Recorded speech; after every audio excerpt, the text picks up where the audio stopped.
Olá, seja bem-vindo ao Band Entrevista. Estamos a pouco mais de um mês das convenções partidárias. De 20 de julho a 5 de agosto é o prazo que os partidos políticos têm para definir de fato os seus candidatos a presidente, governadores, deputados federais e estaduais. O momento é de articulação e muitos deles já se apresentaram aí como pré-candidatos. Esta semana esteve em Uberlândia e Uberaba e parte do Alto Paranaíba o senador Carlos Viana, do PL. E a agenda é extensa, com muitos encontros com lideranças locais. Eleito senador em 2018, Viana não é político de carreira. É jornalista por formação, atuante e chegou ao Congresso Nacional na primeira eleição que concorreu. Carlos Viana é o nosso convidado do Band Entrevista dessa semana. Senador, um prazer conversar com o senador, até porque já fomos colegas de emissora em Belo Horizonte. Parabéns pela trajetória, viu? Pelo sucesso. Da mesma forma. Muito obrigado. O senador é do interior de Minas, né, mas consolidou a carreira na capital Belo Horizonte. Qual que é a relação do senador aqui com o nosso Triângulo Mineiro, Alto Paranaíba e o noroeste do estado? Desde a campanha, eu venho visitando o Triângulo e o Alto Paranaíba, porque eu me dispus a ser um senador que iria buscar soluções e, principalmente, conhecer a realidade de cada uma dessas macro-regiões mineiras. Porque o Senado sempre foi muito ausente. Os senadores de Minas sempre foram muito distantes da população. O Senado, na verdade, era como um prêmio para ex-governadores, para grandes empresários que patrocinavam campanhas. Porque esse foi o Senado mineiro das últimas décadas. E quando eu decidi me candidatar, você disse eu não vim da política, eu decidi dar uma contribuição. 35 anos eu tive uma atividade profissional totalmente diferente.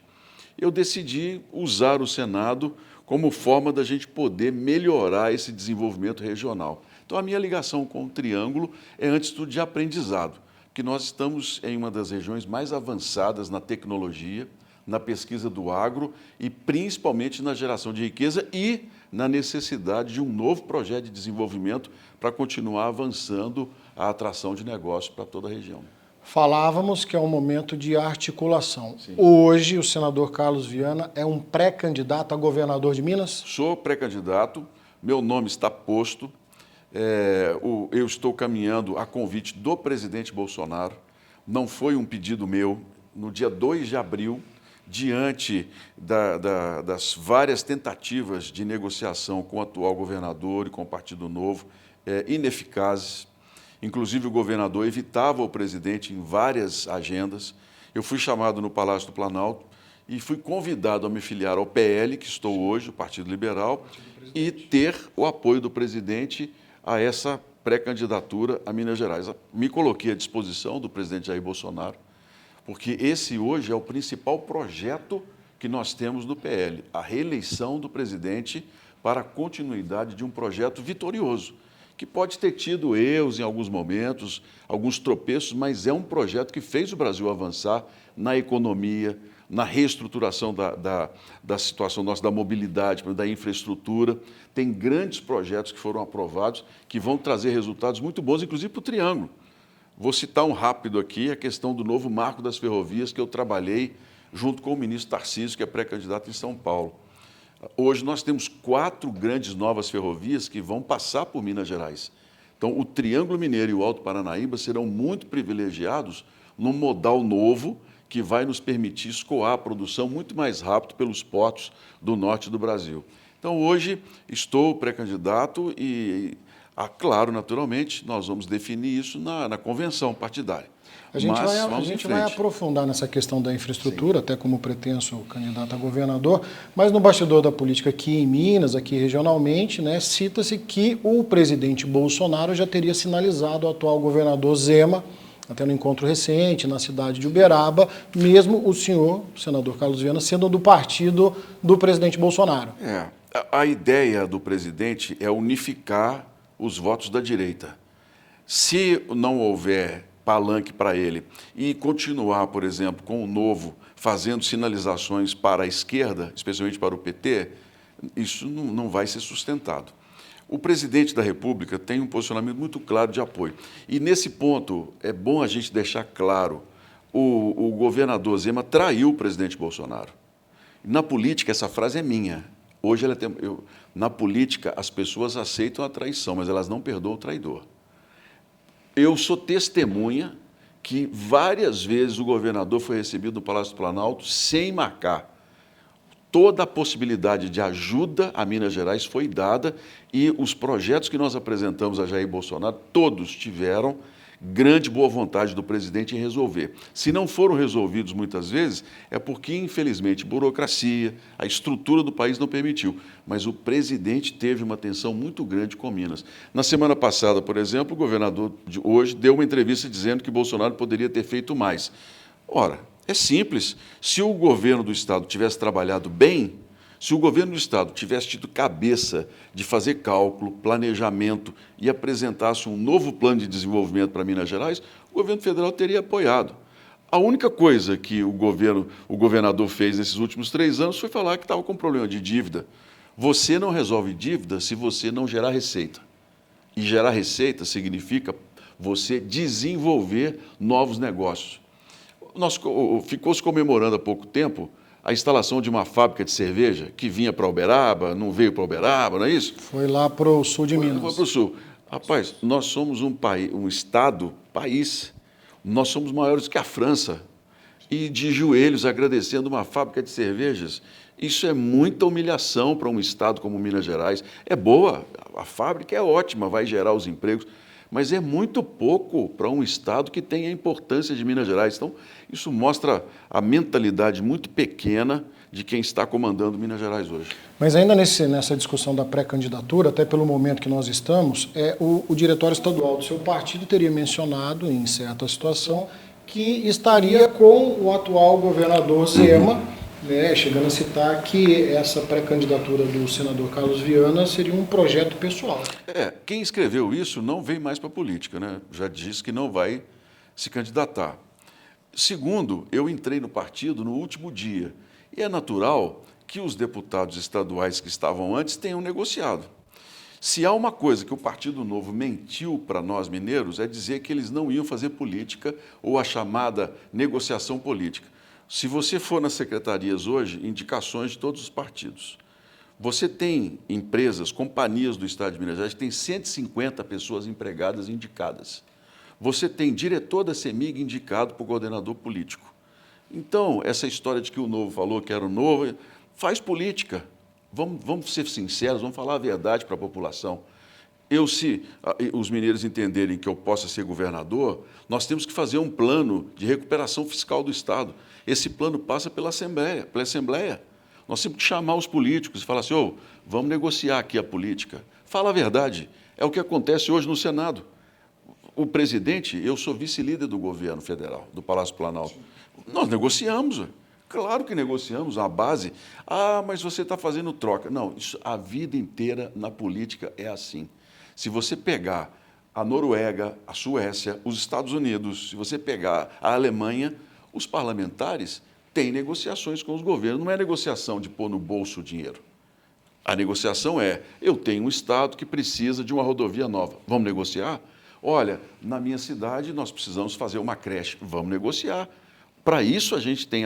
Isso é da política. Aí o Novo vem e fala assim, não vamos fazer política. E entrega para todo mundo o Estado. Aí fica muito pior. É essa hipocrisia que me incomoda muito. Senador, agora o brasileiro é unânime em falar que as eleições presidenciais elas serão polarizadas, né? Presidente Bolsonaro, ex-presidente Lula. Né? Agora, aqui em Minas Gerais, trazendo para o nosso estado, a percepção que se tem é que pode acontecer algo semelhante. Zema, Calil, inclusive no encontro recente, na Associação dos Municípios Mineiros, houve troca de farpas, né? Um atacando o outro aí. Nesse cenário que se desenha aí então ao governo do estado, o senhor acredita também numa eleição polarizada e uma terceira via com o nome do senador Carlos Viana? O que nós teremos somente 2 principais candidatos à presidência da República, eu não tenho dúvida. Não há espaço mais nem tempo para a terceira via. Aqui em Minas Gerais, nós podemos ter 3 candidatos, sim, uma vez que o PL, apesar de ter vários deputados ligados, isso é normal, como você colocou, ter deputados que vão estar com... não tem problema nenhum. A minha preocupação é ter o apoio do presidente e demonstrar para os mineiros o que a gente quer. Agora, Vamos raciocinar sobre uma coisa aqui. A gente fala muito sobre farpa. O Calil falou uma coisa, o outro falou outra e tal.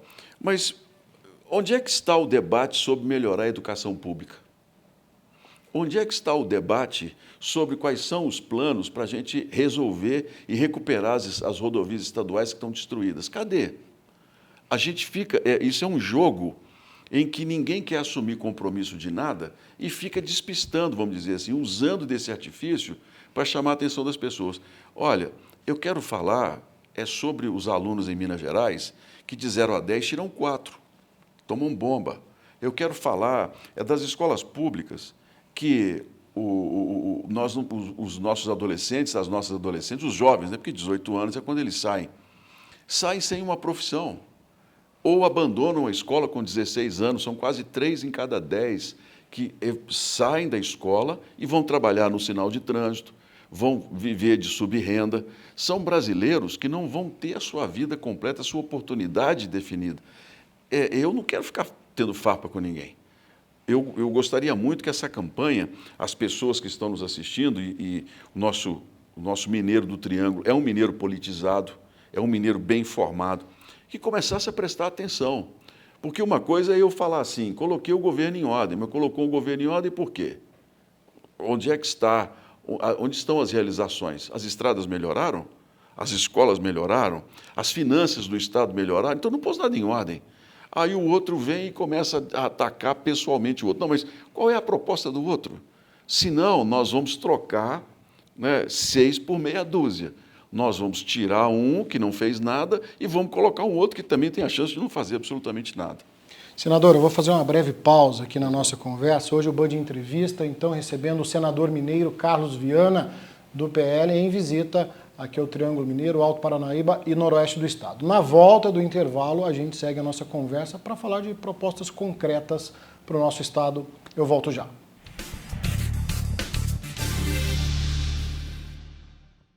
O Arraiá Bahamas é um sucesso! Vem aproveitar! Massas cortadas com ovo Santa Amália, R$ 3,98. Maionese Suavite, R$ 3,99. Leite moça semi-tratado TP, R$ 4,99. Linguiça para churrasco Saudade, 1 kg, R$ 11,98. Alcatra Bataboi, R$ 38,98 o quilo. Coca-Cola original 2 litros, R$ 6,79. Antártica Pilsen, 269 ml, R$ 1,99.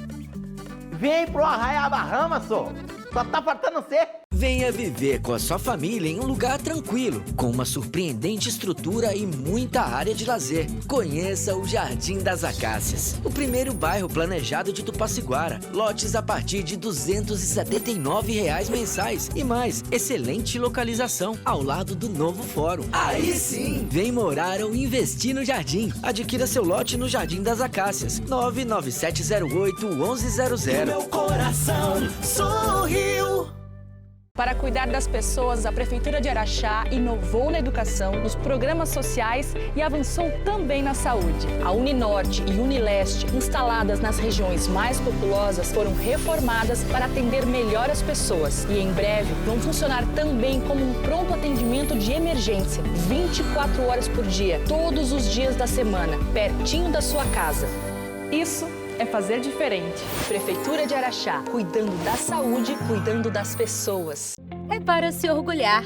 O Sicoob Aracop chegou à marca de R$ 2 bilhões em ativos, posicionando-se como uma das maiores cooperativas de crédito do Brasil.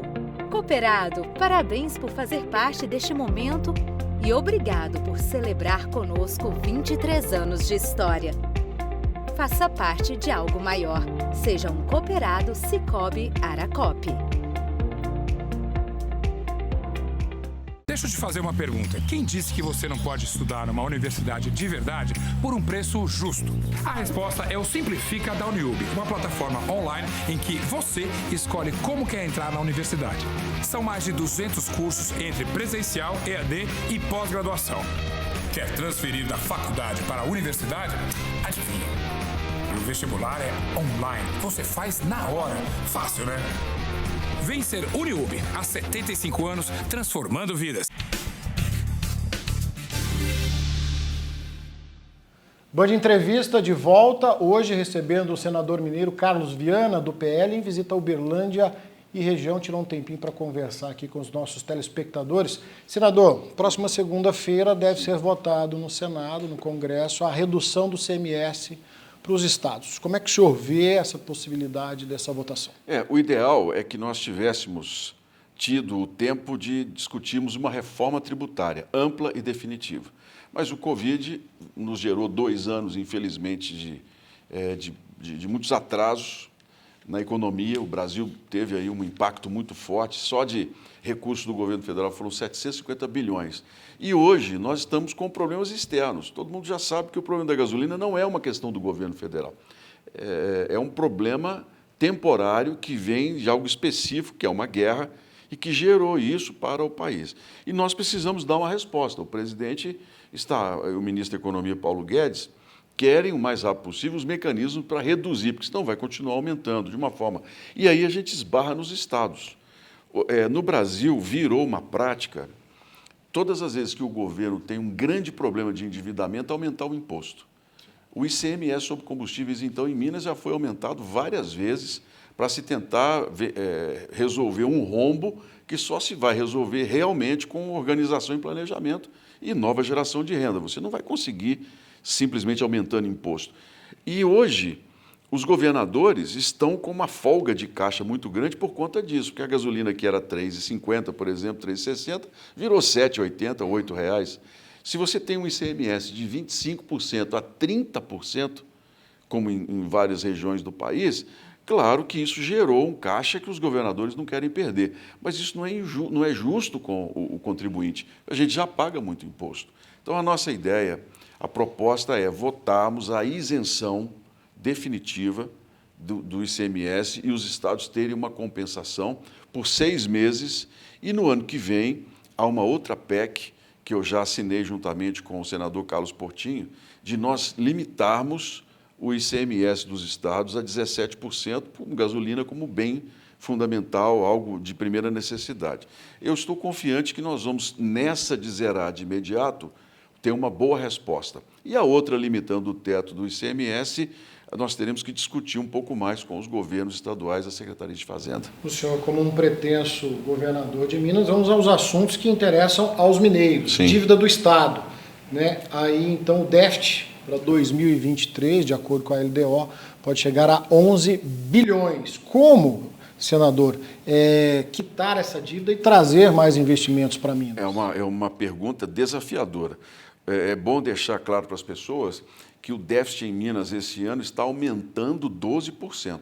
Ele é 12% maior do que o atual governo recebeu de Fernando Pimentel, o ex-governador. Então, não houve nenhuma gestão efetivamente de controle, nada. O que nós tivemos para que os salários dos servidores ficassem em dia foi uma injeção do próprio governo federal de 4,5 bilhões ano desde o Covid, e esse aumento absurdo da gasolina que fez com que o Estado tivesse caixa. Se não fosse essas, vamos dizer, soluções, entre aspas, os servidores não estariam recebendo e o Estado estaria numa situação dificílima.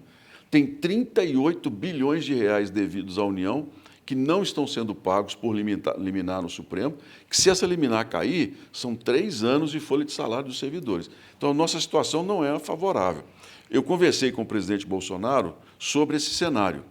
Primeiro, nós temos que fazer um acordo político dessa questão da dívida. O que é um acordo político? Uma renegociação que passe, inclusive, pelo Congresso, redução dos juros, do índice de cobrança. E o governador, para o ano que vem, o novo governador, negociar com a Assembleia uma base política que dê ao Estado a possibilidade de se votar uma recuperação fiscal modificada. Porque o regime de recuperação fiscal no Rio não deu certo. Você sacrifica as carreiras de servidores de uma forma até muito injusta. E você não dá ao Estado a possibilidade de novos e grandes programas de desenvolvimento. Então, a gente tem que mudar a lei, o regime de recuperação fiscal, nós temos que adaptá-lo com a experiência do Rio, que não foi bem sucedida, porque se não fizermos isso, a nossa situação é de desequilíbrio a cada ano aumentando a dívida. O senhor citou o funcionalismo público estadual, né, que passou a receber em dia Por outro lado, tivemos um embate recente, né, sobre os reajustes, aí, foi parar até no Supremo, né, onde o Estado, o atual governo, limitou em 10%, arredondando esse aumento. Então, se por um lado passou-se a pagar em dia, por outro não se concedeu o aumento que havia sido prometido na questão da segurança pública, né, a questão do piso dos professores. Como lidar com uma situação como essa? Como é que o senhor administraria uma situação como essa? A primeira providência é eu não me comprometer com aquilo que eu não posso cumprir. Os servidores da segurança pública reclamam que eles receberam um compromisso de um aumento maior. Então, se eles têm esse compromisso, tinha que ter sido cumprido. Porque o que é combinado não é caro, já é um ditado muito comum entre nós. A questão do servidor público ter direito à inflação, à reposição, isso é uma questão já constitucional e legítima. Você não pode simplesmente, porque você tem uma desorganização de caixa, sacrificar determinadas categorias. O piso dos professores é uma obrigação, é lei. O Fundeb, que é o fundo que banca o salário dos professores, vai dobrar em 10 anos. Nós votamos o novo Fundeb definitivo, dobrando o Fundeb. Então, mais 2 anos, o dinheiro vai começar a aumentar de uma proporção muito maior do que aumenta, inclusive, a inflação. Aí é uma questão dos governos se organizarem. E há um ponto aqui interessante, específico sobre a educação. Nascem menos brasileiros a cada ano. A população brasileira está diminuindo. Em 2035, vão morrer mais brasileiros do que vão nascer brasileiros. Por que é isso? Se você tem menos crianças chegando às creches, você tem menos adolescentes chegando também ao ensino médio. E o recurso vai aumentar. Então, o valor por aluno também vai aumentar. Aí é uma questão de você dizer o que você quer com a educação pública. Então, os servidores, eles têm razão quando reclamam. Claro que nós não podemos ficar criando privilégios. Por exemplo, tem um projeto no Senado que volta com os quinquênios. A cada 5 anos, um aumento de 5%. Acabou lá na Constituição de 88. Ora, vamos falar, já coloquei isso claramente. Não é desrespeito a judiciário, não é desrespeito a servidor público. Como é que nós vamos dar aumento de 5% a cada 5 anos? Da quinquênio, daí a pouquinho a justiça está mandando reverter, passa para os aposentados. Essa fatura começa a chegar na costa do contribuinte. Como é que nós vamos aprovar isso num país que tem 11 milhões de desempregados? Eu, sinceramente, são limites. Uma coisa é você respeitar as carreiras, dar condição do servidor ser promovido, crescer, incentivar a formação, você repor a inflação. Outra é você criar benefícios que vão onerar um Estado cada vez maior. Senador, vamos falar de infraestrutura. Aí salta aos olhos a condição das estradas estaduais, terríveis, lastimáveis e por aí vai. Como solucionar esse problema que é crônico? As rodovias federais estão em situação regular. Elas não estão boas, estão regulares. Nós conseguimos, nesses últimos anos, manter um orçamento que pelo menos garantisse a manutenção das estradas federais. Temos pequenos trechos que, durante a chuva, na virada do ano, tiveram problemas graves. Aqui, por exemplo, já na Serra, perto de Campos Altos, temos um problema grave na 262. Lá na 381 temos vários trechos entre Belo Horizonte e Valadares, no leste, mas cujos recursos já estão disponíveis para a gente poder resolver. Agora, as estradas estaduais estão numa situação de completa destruição. Quem roda pelas rodovias estaduais sabe do que eu estou falando. Por quê? Sem planejamento e sem cálculo, sem você desenvolver o Estado e gerar novas fontes de renda, você não tem como resolver nada. Então, um dos primeiros passos, na minha visão, nós precisamos de um novo projeto de desenvolvimento, de inteligência produtiva macro-regional. Cada região de Minas tem uma vocação. E eu tenho provado isso nos projetos que, como senador, eu tenho apoiado. Projetos de arranjos produtivos locais que estão gerando renda, onde você não precisa de uma indústria. Nem todo lugar vai ter uma indústria. Indústria vai para onde ele tem um centro, onde ele tem energia elétrica, que é outro problema. A quantidade de pivôs que nós temos aqui no Triângulo, no Alto Paranaíba, sem energia elétrica. Essa é uma questão complicada que a gente precisa enfrentar. Sem energia elétrica, como é que nós vamos desenvolver? Sem desenvolvimento, como é que tem dinheiro para as estradas? É um ciclo que o Estado, infelizmente, parou, essa engrenagem precisa voltar a funcionar. O senhor falou de energia elétrica, qual a posição do senhor com relação à CEMIG? Sim. Privatiza, não privatiza? Abrir capital é o melhor caminho. É o que vai ser feito com a Eletrobras. O governo retira a possibilidade de ter 51%, permanece na empresa com uma espécie de voto, né? Um voto obrigatório, um voto decisivo, mas abre para o mercado, para os investidores e uma gestão do investimento privado. A CEMIG precisa de uma grande gestão, uma grande inversão de investimentos e é abrindo o capital dela mais ainda que a gente vai conseguir. Ainda falando de Minas Gerais, mas acompanhando o seu trabalho no Congresso Nacional, o senhor vem falando muito na reorganização da saúde. Como isso se aplicaria a Minas Gerais? Nossa, esse é um assunto... Você tem um SUS que é sensacional, mas você tem um SUS tripartite. O governo federal investe, o governo do estado investe e o governo municipal investe. Aí você tem em Uberlândia um hospital-escola, né, que não termina, que precisa resolver. Por quê? Porque é dinheiro do governo federal e é SUS. Você tem uma prefeitura que tem um hospital municipal muito bom, que é dinheiro do SUS. E você tem hospitais regionais em Minas, 11 parados, porque ao contrário de você juntar todos e resolver, vou citar um exemplo, governador Valadares. Valadares gasta 15 milhões no pronto-socorro, tem um hospital regional 95% pronto, sem funcionar, e você tem uma universidade federal que precisa de um hospital-escola. Por que é que você não pode juntar o MEC, o Ministério da Saúde, as prefeituras e o Estado e fazer um serviço único de saúde, não um SUS? Cada um pega o dinheiro, aí é uma redundância. É diferente de atendimento básico, de unidades básicas de saúde. Isso é uma outra história. Eu estou falando em tratamentos de cirurgia eletiva, em tratamentos mais caros, como a questão da oncologia, a questão dos exames mais caros. Falta essa integração. Senador, eu costumo falar que o nosso assunto está longe de se esgotar, mas o nosso tempo está se encerrando. Eu gostaria de finalizar essa entrevista o senhor falando diretamente aqui com os mineiros do Triângulo, Alto Paranaíba, do Noroeste do Estado, né, o senador Carlos Viana, um mineiro raiz também aqui, né, como é que é esse encontro aqui, então, com o senador? Primeiro, obrigado, mais uma vez. Eu quero deixar a todos os mineiros do Triângulo uma palavra de otimismo e de confiança. Minas Gerais, em grandes momentos do Brasil, foi um grande estado que ofereceu diálogo, que ofereceu soluções. Não é porque nós somos melhores, não, é porque nós temos uma vocação de servir. A política de Minas serve ao Brasil. Um dos grandes problemas da região, que era essa questão da mobilidade, pelo menos no âmbito federal, nós conseguimos equalizar com o novo marco das ferrovias, vamos ter grandes possibilidades de desenvolvimento. Os primeiros melhores projetos de 5G previstos para Minas Gerais virão para o Triângulo Mineiro, porque é aqui uma das demandas maiores sobre automação e automatização de pivôs. Isso tudo nós queremos trazer para que a região continue se desenvolvendo. E um compromisso de continuar como senador, com muita responsabilidade e transparência, e, se permitir Deus, como governador, com planejamento e, principalmente, respeito pela história de Minas Gerais.